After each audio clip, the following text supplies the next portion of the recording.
Sabi po ni President Putin at President Xi Jinping, there is a shift of geopolitical situation. At ito ang dahilan kaya nagiging super aggressive po itong dalawang bansang ito. Nakikita po ninyo kung halos kaaway na po ng China yung kanya po mga neighbors sapagkat nag-i-expand po sila. Ang Russia, sinalakay po ang Ukraine kasi gusto nilang mag-expand at buuin yung dating Union of Soviet Socialist Republic. At nakikita po natin na halos lahat ng bansay naghahanda para sa digmaan. Kahit ang bansa nag-acquire po ng BrahMos missile, gusto pong maglagay ng intercontinental ballistic missile na para makaabot sa China as self-defense. Ang China nagpaparami ng mga nuclear warheads. Ang North Korea nag-join sa giyera sa Ukraine. At halos po lahat ng bansa ngayon ay nag-a-upgrade ng kanila pong weapon. Iniisip ko nga, after the COVID-19 pandemic na milyon po ang namatay, ay titino ang kaisipan ng mga superpowers. Pero lumala ang sitwasyon at napakabilis. After the pandemic was a great earthquake. And after the earthquake, ito na po yung giyera po, biglang nakipagdigmaan po ang Russia sa Ukraine at biglang naging super aggressive po ang China. And these are not a joking matter sapagkat ang China ay isa sa pinakamaraming population sa buong mundo. Russia ang pinakamalaking continent, napakarami din pong sundalo. North Korea ang pinakamaraming sundalo sa buong mundo. At sinamahan po ito ng Iran na nakikipagdigma din po sa bansang Israel. So, every country sa buong mundo ay halos nasa point na naghahanda po for that great battle. At hindi po ito katakataka sapagkat nakalagay na po ito sa salita ng Panginoon. Kaya nga, last Sunday, nag-share po si Pastor about the second coming. Pero before the second coming, mauna po yung judgment. And we are talking about the Bema Judgment Seat of Christ. At alam niyo po ba ang nakakapakaganda nito? Habang nagkakagulo po ang bansa, bigla na lang magkakaroon po ng rapture. Yung mga believers, mga tapat na mga anak ng Diyos, they will be caught up in the air. At yung pong maiiwan, sila po yung makakaranas ng vials of judgment mula po sa Panginoon. Iba't iba pong judgment ang darating po dito po sa maiiwan. Pero sa langit, nagkakaroon din po ng judgment. But this is not a kind of judgment na guilty or not guilty, kundi this is the judgment of rewarding para sa mga anak ng Diyos. Palakpakan po natin ang atin pong Panginoon. Don't be confused sa tinatawag pong Great White Throne Judgment sapagkat ito pong Great White Throne Judgment will come after the millennial reign of Jesus Christ. Di ba? At ito yung inaasahan ko. Sabi ko, ang Pilipinas, Lord, pagpalain mo naman. Naiiwanan na po kami ng Vietnam, naiiwanan po na kami ng Japan, naiiwanan na po kami ng China. Pero na-impress naman sa aking puso, Lord, kung hindi man makaranas ang Pilipinas ng ganong klaseng development during the time of the millennium reign of Jesus Christ. Na wala na pong mga kandidatong artista. Di ba? Wala nang ibang kandidato kasi ang mga mauupo dito ay yung mga lingkod ng Diyos. Because they will be rewarded by God to reign with the Lord. Amen po ba? Palakpakan po natin na atin po, Panginoon. At si Jesus Christ po ang maging presidente ng buong bansa. And because He will rule with the rod of iron and with righteousness and truth. Hindi papayag po si Lord na pinagpapala ang US, ang Israel, ang Japan at ibang bansa ay naiiwanan po ang Pilipinas. The Lord will open the treasure chest for our nation to rise up again katulad po na ibang bansa. Palakpakan po natin na atin pong Panginoon. This morning will be a challenge for us to be faithful with our ministries to God because there will be an accounting, there will be an inventory sa ating pong ginagawa dito sa mundong ito. At surely, after being tested by fire at napatunayan, ang paglilingkod mo ay kagaya po ng ginto na dalisay, taos puso, the Lord is fair enough to give you the reward, which is the crown, na ibibigay ng Lord sa mga taong nakita niyang tapat na naglilingkod sa Kanya. Tayo po'y manalangin. Lord, we respect your presence this morning.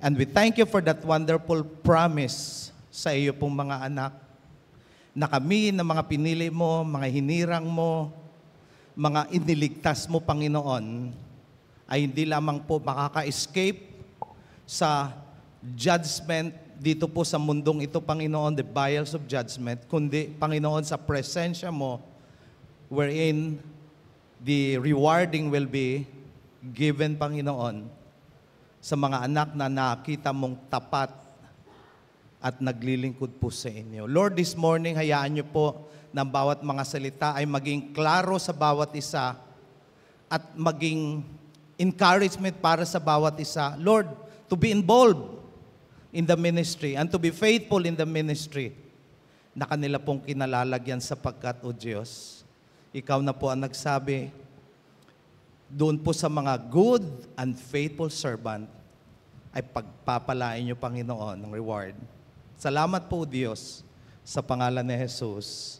Amen. Sa Maynila po kami galing ni Sister Ides. And we are privileged na makakain po kami doon sa SM San Lazaro. Tanungin mamaya, Sister Noyce. Sister Ides. Kumain po kami sa Manhan. At habang kumakain, may lumapit po sa amin. Sabi niya, Sir, meron po kami mga coupon dito, please fill up. Baka kayo po ang mapili. Sabi sa amin, wow, ayos to ah. Ako nagbibiro kasi nakikita ko doon sa mga tindahan sa Green Hills, sa Divisoria, pinapagpagpagpag yung pera, pero hindi naman yung pera. Yung sa akin naman ay biro, sabi ko, sana kami ang mapili. After 2 days, nandito po kami sa Ujongan, may tumawag from Astoria Hotel. Yeah, hello, is this Attorney Fradeja? Sabi sa akin, yes sir, may I know who's on the line please? Sabi niya, ako daw yung representative ng Astoria Hotel and I just want you to know na kayo po ang napili namin. You are entitled to 2 nights of buffet sa amin pong hotel. At hindi lamang yon, sabi niya, and not only that, you're entitled to 2 nights of stay in our hotel all over the whole world kung meron man pong hotel. Sabi sa amin. Sabi ko, Ides, parang maganda ito sa birthday mo ah. At ako, masyado na-overwhelm po ako doon sa sinabi po sa akin. Kasi kung iniisip ko nga, sabi ko, ano kaya implication nito sa message?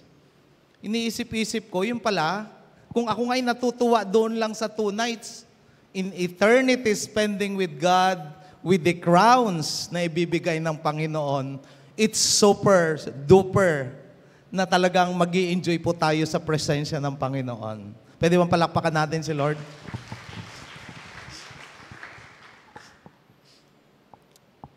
Dalawa po yung judgment na tinutukoy.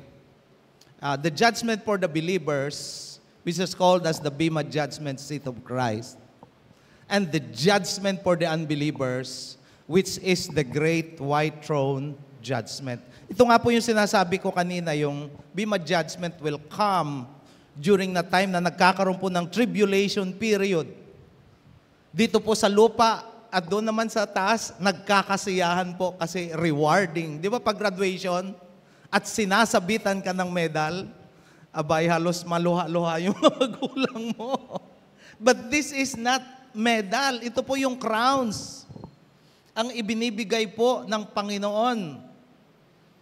At meron po itong platform. At na-base po ito kasi noong una sa Olympics, ang binibigay po yung parang dahon lang na pinaikot. Hindi ko na alam kung anong pangalan ng dahon. Inilalagay yun ang crown. Ang problema, yun nalalanta. Ito hindi nalalanta sapagkat ito po'y kaloob po ng Panginoon sa ating buhay. So, the Bema Judgment Seat is a special judgment na ibibigay ng Panginoon sa kanya po mga anak. Sabi po sa 2 Corinthians chapter 5 verse 10, "For we must all appear before the judgment seat of Christ, that each one may receive the things done in the body according to what we have done, whether good or bad." Kaya nga mahirap din kasi kung katabi mo yung kapatid natin sa pananampalataya at hindi mo kinikibo, magkikita kayo sa langit, "O sis, bakit dito ka?" Di ba? Kayo-kayo pa rin ang magkikita doon. Kaya nga yung ibang brother natin in Christ, sabi yung hindi nag-church daw kasi pag nakikita nila yung isa kapatid, parang nawawalan siya ng gana. It should not be the attitude kasi yung nakikita mo dyan, yan din yung makikita mo sa langit. Amen po ba? Pwede ang palakpakan po natin ng atin pong Panginoon. So we are not supposed to pass judgment sa atin pong mga kapatid dahil tayo lang din ang makikita po doon sa kaharian ng ating Panginoon. So ngayon pong umaga, I will be asking basic questions. Who, what, when, where, how, and why. Para mas lalo po nating maiintindihan. So, sino po ba? Who? Sino po ba yung mga kabahagi o participants doon po sa Bema Judgment Seat of Christ? Ito po yung participants dito ay yung members of the New Testament Church. These are people who have trusted Christ as Savior from the day of Pentecost until the coming of Christ for His church. Kaya pala yung mga Old Testament saints, hindi pala kasama dito, kundi yung mga New Testament Church. At tayo po yun. Pwede bang kalabitin yung katabi? Ikaw yun, kapatid. Di ba? At tingnan niyo po yung katabi ninyo, ikaw yun, kapatid. Baka naman hindi kayo tumitingin sa kapatid nyo. Kailangan sabihin, ikaw yun, dapat kilala mo yung kapatid mo. Amen. At sinabi ko nga po kanina, the Bema Judgment Seat of Christ is not judgment about sin. Di pa pag pumupunta ka sa court, nag-hearing sa isang criminal case, ang sasabihin lang ng judge ay, guilty or not guilty. Sa mga anak ng Diyos, not guilty plea na kaagad eh. Di ba? Kasi si Jesus Christ ang ating justification. Di ba? Ang justification na tawag ay justified. Pinawalang sala. Sa amin pong mga lawyers, meron kaming subject sa criminal law about justifying circumstance. Yung mga tinatawag na justifying circumstances, when you acted in self-defense. Yan. You do what is according to law. Yung ginawa ni Jesus Christ kasi is according to law. At siya yung umako sa ating mga kasalanan. So we are justified by what Jesus had done for us at the cross. Palakpakan po natin ang atin pong Panginoon. Pinatawad na po tayo ng Panginoon sa atin pong mga kasalanan. At pinangako po ng Panginoon na ang atin pong destinasyon ay langit, maliban na lang na ikaw ay lumukso sa kamay ng Panginoon, di ba? Ay ikaw na ang ikaw na ang pinaka-kawawa pag ikaw ay lumukso pa sa kamay ng Panginoon. And Jesus paid the price for our sins. Ang sabi sa 1 Peter chapter 2 verse 24, He Himself bore our sins in His body on the cross so that free from sins, we might live for His righteousness. By His wounds, we are healed. Kaya nga, tayo po ng mga anak ng Diyos ay tinatawag na mapalad sapagkat napakaraming tao po sa mundo and yet, ikaw at ako ang pinili ng Panginoon na makasama niya pagdating ng panahon. Kaya, bakit kailangan pa ditong magkaroon tayo ng Bema judgment? Di ba? Sapagkat meron pong inventory or accounting sa atin pong ginawa dito po sa lupa. Sabi po sa Psalm chapter 62 verse 12, "And that you, O Lord, are loving, surely you will reward each person according to what he has done."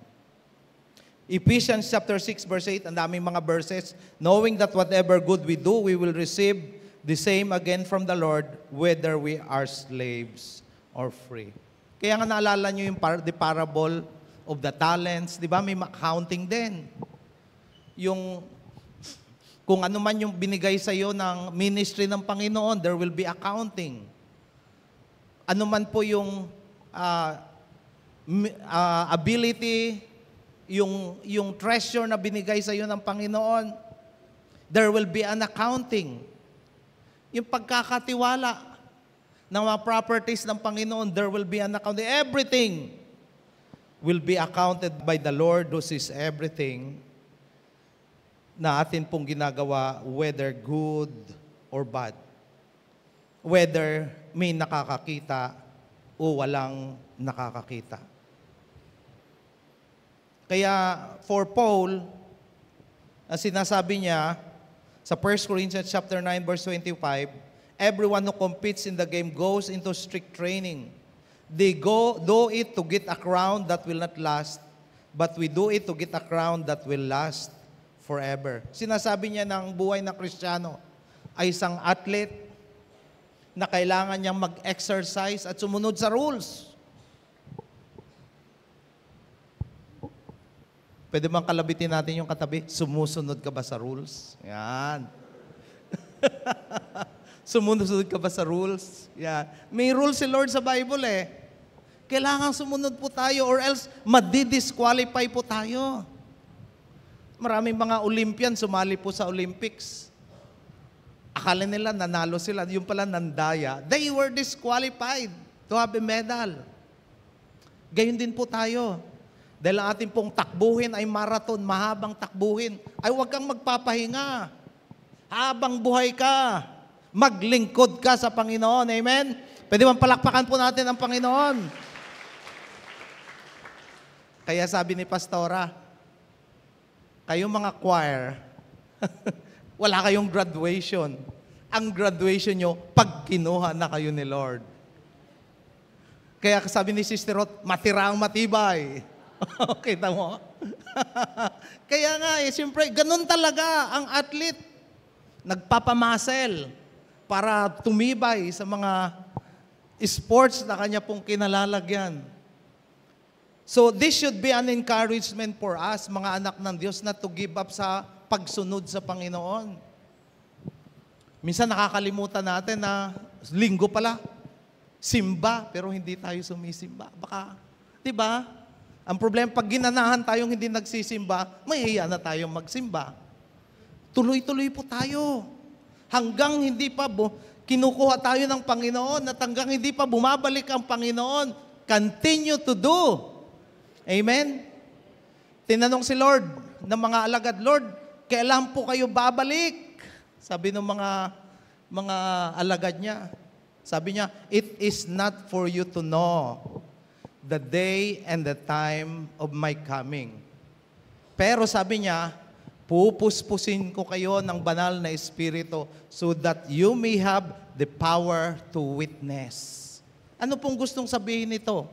Magpasigi ka. Kung ano yung ginagawa noon bilang anak ng Diyos, being involved in the ministry, nagsisimba ka, nagbabahagi ng mabuting balita, ipagpatuloy mo hanggang bumalik ang ating Panginoon. Palakpakan po natin ang ating pong Buhay na Diyos. So ano po ba yung mga pangako ng Panginoon na magiging reward for the believers? Faithfulness. Alam po, hindi po dito sa pagalingan, sa ministry. Di ba? Hindi rin ito sinasabi na kilalang kilala ka o di kay marami kang talento. Ang pinag-uusapan dito, faithful ka ba sa ministeryong kinalalagyan nyo? Because the Lord will examine your heart.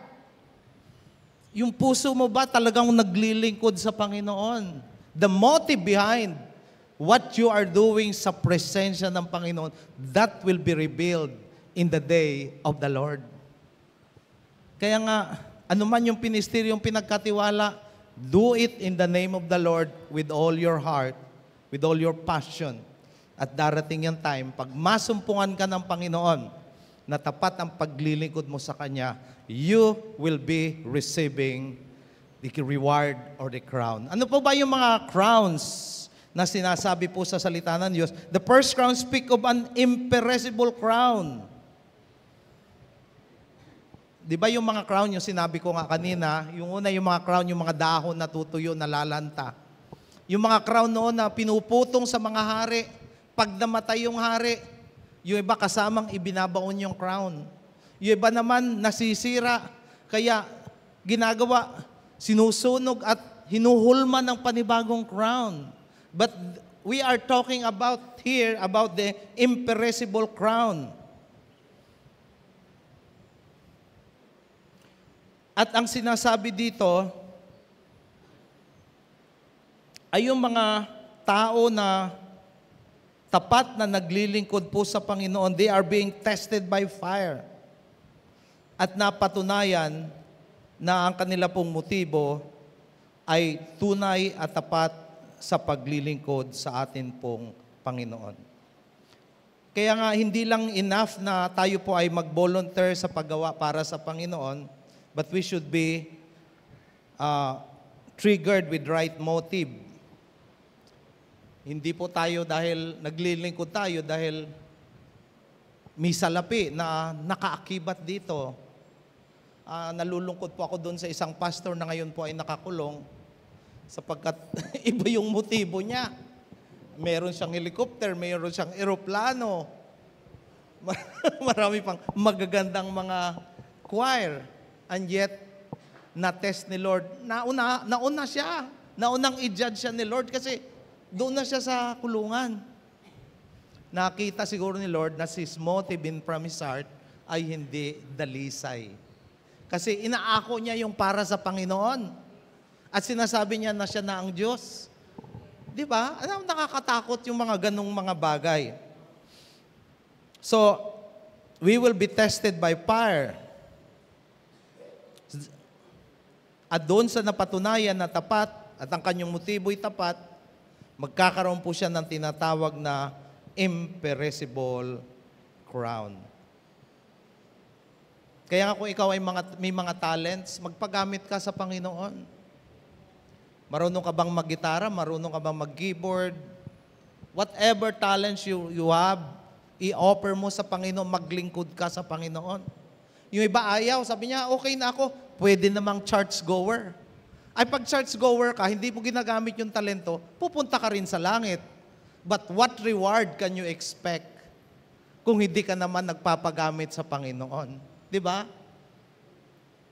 At nakakalungkot sapagkat yung iba ay nire-recognize na ni Lord sa kalipunan ng mga anghel at banal. Ito yung aking tapat na lingkod na kahit sa pressure ng kanyang buhay, ang dami mga problema, may mga persecution, but He still stands there para sa akin. Kita mo yon? If you are a churchgoer, think about it. May mga reward po sa mga tapat na naglilingkod sa Panginoon. Pag churchgoer, hindi ka naglilingkod, nagcha-church ka lang, nagwo-worship ka sa Panginoon, pupunta ka rin sa langit. But the reward, I think, ay mahirapan kang makuha mo yung reward kasi hindi ka nga naglingkod sa atin pong buhay na Diyos. The second crown speaks about the crown of righteousness. Korona ng righteousness. Ito po yung mga tao na nag-aantay, matapat na nag-aantay sa pagbabalik ng Panginoon, and they live in the life of righteousness and truth. So kahit ang kanila pong buhay inaayos po nila, na ito po ay maging makatotohanan at sumusunod sa kalooban ng Panginoon at hindi natatakot na ipahayag yung righteousness and judgment mula po sa Panginoon, na kahit gaano makadaming pressure sa kanyang buhay, he still stands on the right or still stands on the truth. Ang hirap ng ganun, di ba? Especially if you're occupying a high position in the government, ang daming temptation na pwedeng dumating sa inyo. Kaya nga yung mga dating mga namumuno nung una, all the while, akala ko maganda yung performance nila, only to find out later, iniimbestigahan na pala sila sa Kongreso at Senado sapagkat meron din pala silang ginagawang hindi tama sa harapan ng tao at sa harapan ng ating Panginoon.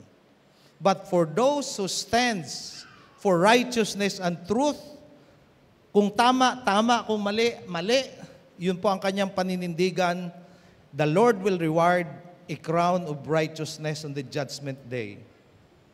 At ito po ay isang bagay na magbibigay kagalakan sa mga taong nabubuhay sa katwiran at kabanalan ng ating Panginoon. Pwede bang palakpakan po natin ang ating Panginoon? Pangatlo is about the crown of life. Sabi po sa James chapter 1 verse 12, "Blessed is the man who perseveres under trial, because when he has stood the test, he will receive the crown of life that God has promised to those who love Him." Ito po yung mga tao na grabe yung persecution. Di ba may mga martir na namatay para sa Panginoon na talagang handa nang ialay ang kanilang buhay. May mga misyonaring ganun eh. Pumupunta sila doon sa mga lugar na kumakain ng tao, mga cannibal, o yung lugar ng mga Muslim world na grabe yung mga persecution. Yung mga tao na yun, yung handa na silang mamatay sa Panginoon. And doon po sa day of judgment, magkakamit po sila ng tinatawag na crown of life. Grabe ano? Yung korona ng buhay. Sapagkat sila po'y naglingkod ng tapat sa ating Panginoon, na kahit ang kanilang buhay ay hindi nila ipinagkait just to serve the living God. Then another thing is, number 4, the crown of glory. Yung crown of glory naman, doon po ito sa mga lingkod ng Panginoon. Kasama po yung atin pong mga pastor na inilagay ni Lord, pinagkatiwalaan na isang church na mga tao na aalagaan para sila po ay lumago, mag-mature, and at the same time maihanda ang kanilang buhay sa paghaharap sa Panginoon. If they are found faithful by the Lord, at nagiging mabuting halimbawa, they will be receiving a crown of glory. Kaya lang napakalaking responsibilidad talaga to. Biro mo yung, pangsiwa mo yung isang church, o kung mag-member ka ng 200, abay, i-oversee mo yung 200.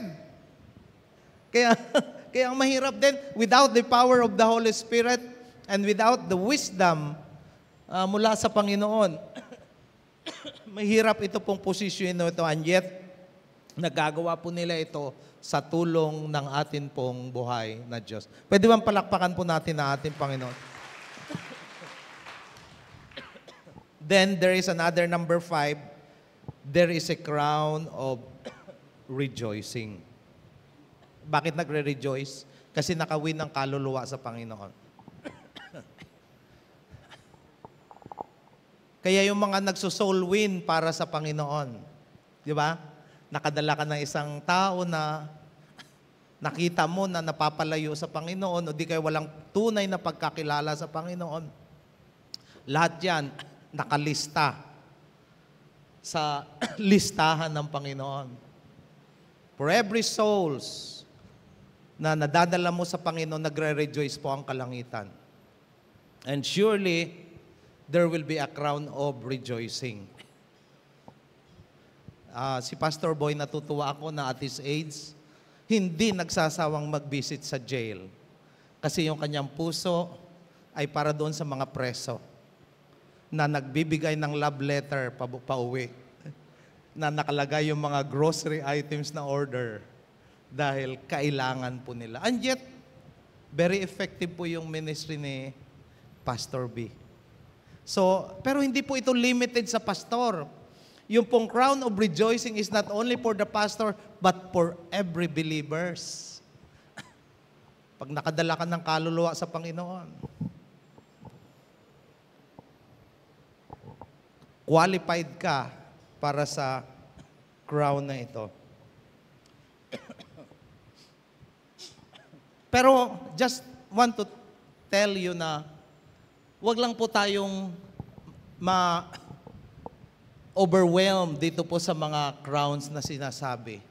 Sapagkat ang the best natin pong mararanasan doon sa presensya ng Panginoon ay yung pong kanyang pangako na reward. At walang ibang reward kundi si Jesus mismo. We will be facing Jesus Christ face to face, heart to heart. Makikita natin ang glory ng Pwede bang palakpakan po natin ang atin pong Panginoon? Yan po ang ating ultimate goal, to see our Creator. Di ba? In His fullness. Kaya nga napaka-exciting po itong bagay na ito when we speak about the Bema Judgment Seat of Christ.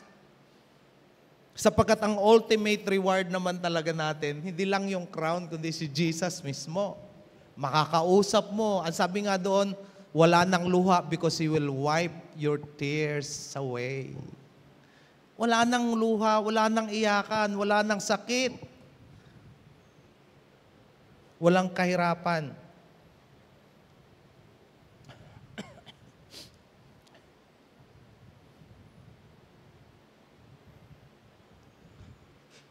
So ano po ang hamon po sa atin ng Panginoon? Iyamang nakahanda na po si Lord for this reward sa Kanya pong mga anak. Sabi dito, be careful not to lose your reward. Ang sabi po sa Revelation chapter 3 verse 11, behold, I come quickly. Hold fast to what you have, that no one may take your crown.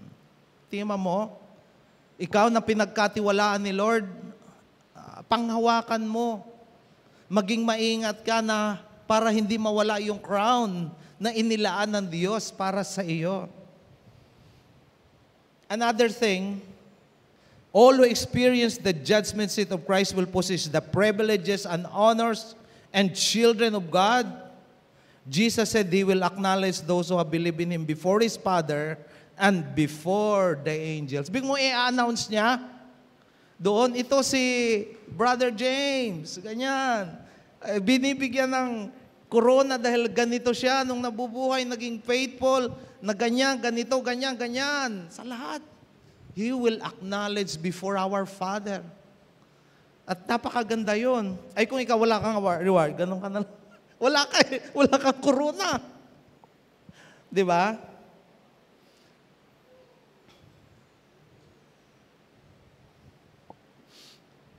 Kaya nga mahirap pag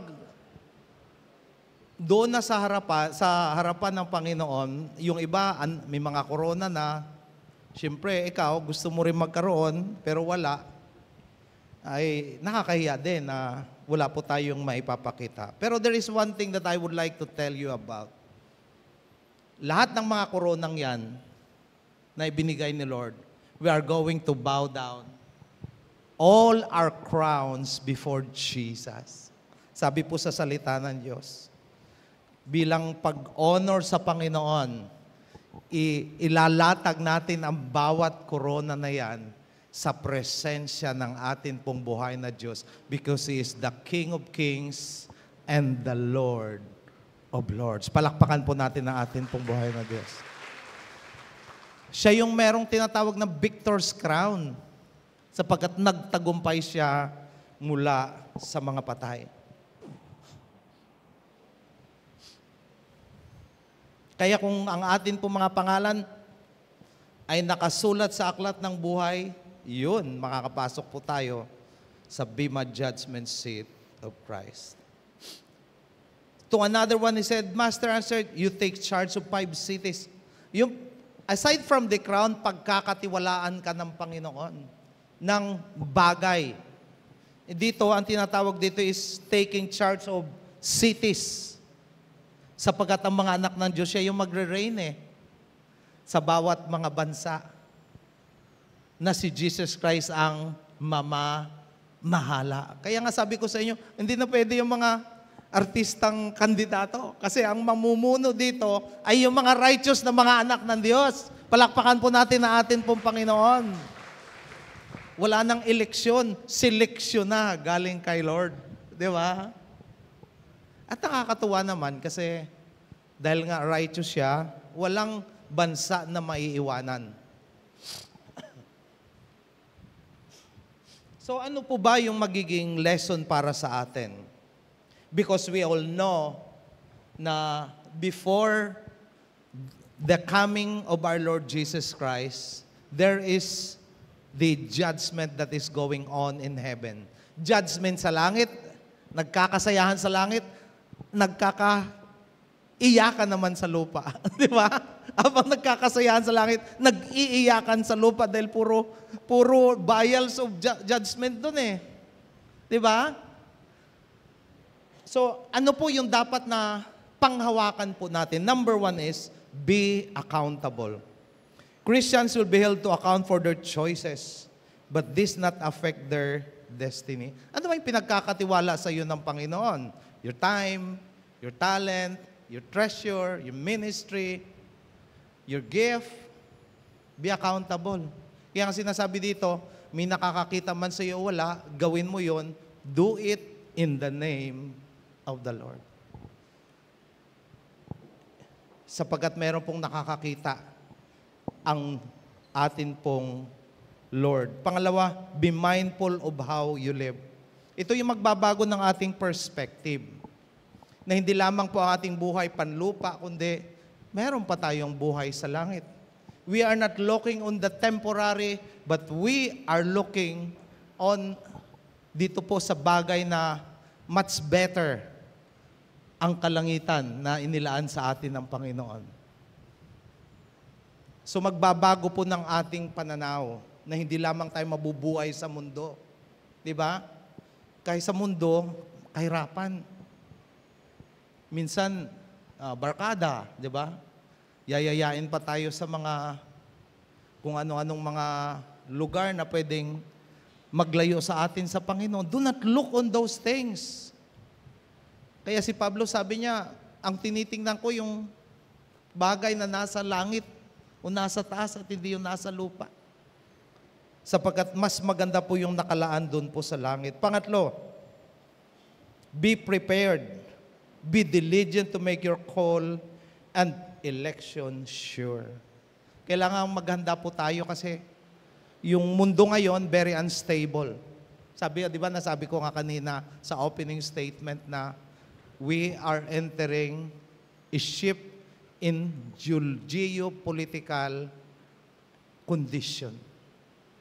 Anytime, pwede pong magkaroon ng rupture. At kung ikaw ay maiwanan, nakakatakot sapagkat ang susunod doon ay vials of judgment. Be prepared. Be diligent to make your call and election sure. Pangatlo, pang-apat, build for eternity. Build with gold, silver, and precious stone instead of wood, hay, or straw. Ano pong gustong sabihin nito?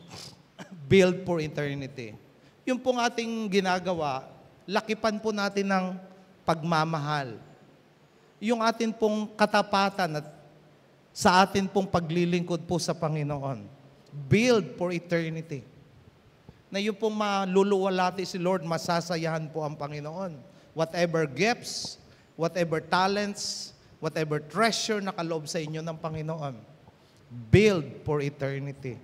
Ihanda natin sapagkat may magandang nakalaan si Lord sa atin sa susunod ng buhay. 5, recognize the importance of being prepared. Be prepared for the final judgment.